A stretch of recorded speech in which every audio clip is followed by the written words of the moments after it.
വാസുദേവായ വ്യാപായ സർവവ്യാപിയായിട്ടുള്ള വസുദേവൻ ഭവാൻ വന്നിട്ട് ഇവിടെ കൂടിയിരിക്കുന്ന ആൾക്കാരെയൊക്കെ തന്നെ രക്ഷിക്കണം രക്ഷിക്കണം രക്ഷിക്കണം. കേവായി ഹൈ സന്തോഷമുള്ള കാഴ്ച.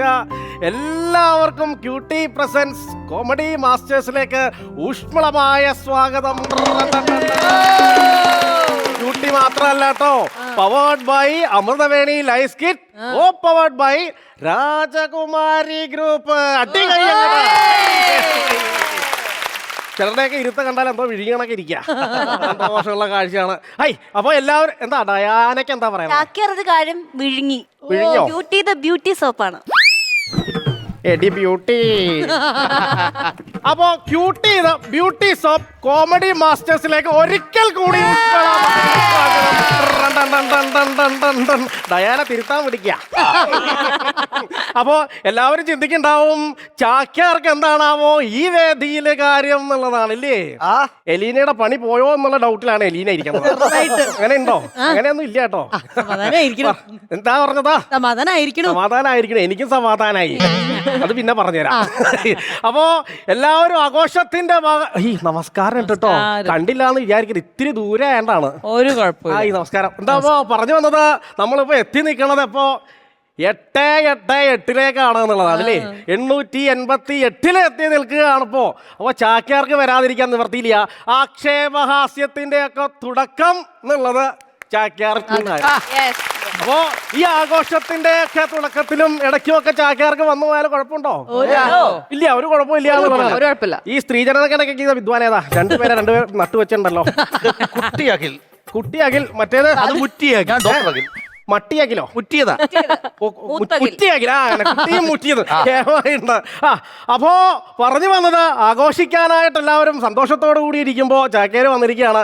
രാജസദസ്സുകളിലൊക്കെ തന്നെയും തോറ്റ് തൊപ്പിയിട്ടൊരാൾ അതിൻ്റെ ഇടയ്ക്ക് ഇരിക്കണ്ടല്ലോ. എന്താ കഥ? ജീവനുണ്ടല്ലേ. രാജസദസ്സുകളിലൊക്കെ തന്നെയും രാജാവിനെ പോലും കളിയാക്കാനുള്ളൊരു അധികാരം ഉണ്ടായിരുന്നു എന്നുള്ള ഒരാളാണ് ഈ ചാക്യാര്. അപ്പോ ഇവിടെ വന്നിട്ട് രാജകുമാരന്മാരെയും രാജകുമാരിമാരെയും ഒക്കെ രാജകുമാരി എന്ന് പറഞ്ഞപ്പോ വലിയൊരു ഇളക്കം ആ പറയിലില്ല പുള്ളിക്കാരിക്ക്. ചിരി നോക്കിയാ വെറുതെ പറഞ്ഞതാ, കൊള്ളില്ല. രാജാവിനെ കളിയാക്കല്ലേ? എങ്ങനെ രാജാവിനെ കളിയാക്കാം? രാജാവെന്ന് ആരാ പറഞ്ഞത്? അല്ല, ചോദിച്ചത്. രാജാവിനെ കളിയാക്കാമല്ലോ. രാജാവിനെ കളിയാക്കാം. ഈ ഷോയുടെ ഡയറക്ടറാണ് ഇവിടുത്തെ രാജാവ്. അതെ അല്ലേ. അപ്പൊ ചാക്യാർ ആ ഡയറക്ടർ ഒന്ന് കളിയാക്കിയിട്ടൊന്ന് കാണുന്നുണ്ട്. ഇത് കഴിഞ്ഞിട്ട് ഇച്ചിരി കാശ് കിട്ടാനുള്ളത് മുടക്കാനുള്ള ദേശമാണോ ഇയാൾക്ക്? അല്ല, ചോദിച്ചാണ്. അല്ല, അങ്ങനെ എഴുതിയില്ല കേട്ടോ. കവലൊരു ഊരാതെ അവിടെ ഇരിക്കുക. അപ്പോ പറഞ്ഞു വന്നത് കൂത്ത് കഴിഞ്ഞ് പുറത്തേക്ക് ഇറങ്ങുമ്പോ പിടിച്ചിട്ട് കുത്തരുത് എന്നൊരു അപേക്ഷ കൂടെ ഉണ്ട് ഇല്ലേ. അപ്പോ എന്താ കഥയെന്ന് വെച്ചാല് നമ്മുടെ അമൃത ചാനലാണല്ലോ ഇത്. അമൃത ചാനലിന് ഒരു അമ്മയുണ്ട് ഇല്ലേ. മലയാള സിനിമയ്ക്കൊരമ്മയുണ്ട്. ആ അമ്മയുടെ കാര്യകാരികളായിട്ടുള്ള കാര്യങ്ങൾ നോക്കി നടത്തുന്ന ഒരു കാര്യക്കാരി ഇവിടെ ഇരിക്കണ്ട. ചേതാദികളെന്ന് പറയുന്ന അധികള്.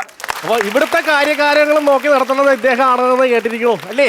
അങ്ങനെ ആകുമ്പോൾ പറഞ്ഞു വന്നത് ചാക്യാര് ചെയ്യണത് തഗ്ഗാണ്, ഇദ്ദേഹം ചെയ്യണത് ഹഗ്ഗാണ്. ഇത് കഴിയുമ്പോൾ ഒന്ന് പ്രതീക്ഷിക്കണ്ട. ഉണ്ടാവില്ലേ? സന്തോഷമുള്ള കാര്യമാണ്. പറഞ്ഞു വന്നത് മറ്റൊന്നുമല്ല. അപ്പൊ ഇദ്ദേഹത്തിനെ പറ്റി പറയുകയാണെങ്കിൽ വളരെ ആഘോഷപൂർവ്വം പൈസ ഇങ്ങനെ എറിഞ്ഞു കൊടുക്കുന്നുണ്ട്. പണ്ട് കാരണവന്മാരൊക്കെ ചാരു കസേരയിൽ ഇരുന്നിട്ട് മുറുക്കാനൊക്കെ മുറുക്കി മുറുക്കണ എങ്ങനെയാ ചുണ്ണാമ്പൊക്കെ തേച്ച് അതുപോലെ പൈസ ഇങ്ങനെ കൊടുക്കുമ്പോൾ ഇവിടെ ഒരു ടിക്ക് മാർക്ക് വീണിട്ട് പൈസ നമുക്ക് കിട്ടേണ്ടതെന്നുള്ളതാണ്. ഇപ്പൊ കാര്യം എന്ന് വെച്ച് കഴിഞ്ഞാൽ ഇപ്പൊ ഈ AI യുഗത്തിങ്കലാണ് നമ്മൾ ജീവിക്കണത് എന്നുള്ളതാണ്. ഇപ്പൊ സിനിമയിൽ അഭിനയിക്കണമെങ്കിൽ പോലും AI മതി എന്നുള്ള പറച്ചിലാണ്. നമ്മൾ അഭിനേതാക്കളെ വേണ്ട എന്നുള്ളതാണ്. എന്നെ കിട്ടിയാൽ കഷത്ത് വെച്ച് അമക്കൂന്ന് പറഞ്ഞിട്ടാണ് സ്വയമേ മാമനെന്ന് വിളിക്കുന്ന ആ മ്ലേച്ഛൻ ഇരിക്കണത്. ഇത്തരത്തിലൊരു കൂടെ ഒരാളുണ്ടല്ലോ, അദ്ദേഹം എവിടെ? നിങ്ങളുടെ അത് പറയില്ല, കൂടുള്ള ആളെ കാണിക്കില്ല, പുള്ളിക്ക് മെയിൻ ആവണേ. അതാണ് സംഭവം. എവിടെ ആളെവിടെ? ഇയാള് വരുന്നുണ്ടെന്ന് അറിഞ്ഞു അപ്പോഴേ വിട്ടു സ്ഥലം. അതല്ല, നിങ്ങൾ മെയിൻ ആവാൻ വേണ്ടിട്ട് പുള്ളിയെ പുറത്ത് നിർത്തിയിട്ട് ഇവിടെ വന്നിരിക്കുകയാണ്. അതാണ് സത്യം. കാര്യം ഇദ്ദേഹങ്ങളുടെ സ്കിറ്റ് കണ്ടുണ്ട്. എല്ലാ സ്കിറ്റ് കാണുമ്പോഴും അദ്ദേഹത്തിന് വ്യത്യസ്തമായിട്ടുള്ള വേഷം കൊടുക്കും. ആ പുള്ളി വിചാരിക്കണം എന്താ എനിക്ക് അഭിനയിക്കാനുള്ള അല്ലെങ്കിൽ അദ്ദേഹത്തിന്റെ റേഞ്ച് കൂട്ടാനാണെന്ന് ചോദിച്ചാൽ ഒന്നുമല്ല, മുഖം അദ്ദേഹത്തിന് മനസ്സിലാവില്ല. ഈ പുള്ളി മാത്രം സ്ഥിരം ഒരു മീശ ഒട്ടിച്ച് വന്നിരിക്കും. പുറത്തിറങ്ങും ഈ മനുഷ്യനെ മാത്രമേ തിരിച്ചറിയില്ലൂ, മറ്റേ മണ്ടനത് അറിയില്ല എന്നുള്ളതാണ് ഏറ്റവും വലിയ കാര്യം. സന്തോഷമുള്ള കാര്യം ഇല്ലേ മാമോയ്. മാമോയ് പറഞ്ഞു വന്നത് എയെ പറ്റിയിട്ടാണ് എന്നുള്ളതാ. അപ്പൊ ഇവിടെ പലരും ഇരിക്കുന്നത് സന്തോഷമുള്ള കാഴ്ചയാണ്. ഈ അഖിൽ, കുട്ടി അഖിൽ എന്നല്ലേ പറയാം, കുട്ടി അഖിലിന്റെ റൂമിന്റെ ഫ്രണ്ടിൽ കൂടെ ഒക്കെ പോയി കഴിയുമ്പോൾ രാത്രി കാലങ്ങളിൽ ഫ്രണ്ട് ഡോറിന്റെ ഫ്രണ്ടിൽ കൂടെ ഇങ്ങനെ നീങ്ങുമ്പോൾ ഒരൊച്ചപ്പാട് കേൾക്കാം. അഖിൽ, ഞാൻ AI ആണ്, എനിക്ക് വികാരങ്ങളില്ല. അത് ഒരു ദിവസമാണെന്ന്. രണ്ടാമത്തെ ദിവസം പോകുമ്പോൾ അഖിൽ, ഞാൻ പറഞ്ഞു ഞാനൊരു മിഷനാണ്, എനിക്ക് വികാരങ്ങളില്ല. മൂന്നാമത്തെ ദിവസം കേറിത്തോറും ഇതിന്റെ ടോണും മാറിക്കൊണ്ടേ ഇരിക്കുകയെന്ന് വെച്ചിട്ടുണ്ടെങ്കിൽ ഒരു 10-15 ദിവസം കഴിഞ്ഞപ്പോ AI കരയാ, അഖിലേട്ടാ ഞാൻ അന്നേ പറഞ്ഞതല്ലേ എനിക്ക് വികാരമില്ല. എന്നോട് എന്തിനിങ്ങനെ ചെയ്തു? ഒരു AI മിഷൻ പറയാണ്, തുടക്കത്തിലൊക്കെ വലിയ ഇൻട്രസ്റ്റ് ആയിരുന്നല്ലോ, ഇപ്പൊ എന്നെ മൈൻഡേ ചെയ്യുന്നില്ല അത്രേ എന്നൊരു മിഷൻ പറയണമെങ്കിൽ ഈ കുട്ടിയാകില് കുട്ടിയല്ല, വലുതാ. എവനാണ് മുറ്റിയത്, എവനാണ് മുറ്റിയത്. എല്ലാ ഐഡിയ ഈ പുള്ളിയാ പറഞ്ഞു കൊടുക്കണേന്നാ കുട്ടി പറയണേ. പറഞ്ഞു വന്നത് മറ്റൊന്നുമല്ല, ശാസ്ത്രം തോറ്റു മനുഷ്യൻ ജയിച്ചു, കുട്ടിയിൽ അങ്ങനെ വളർന്നുകൊണ്ടേ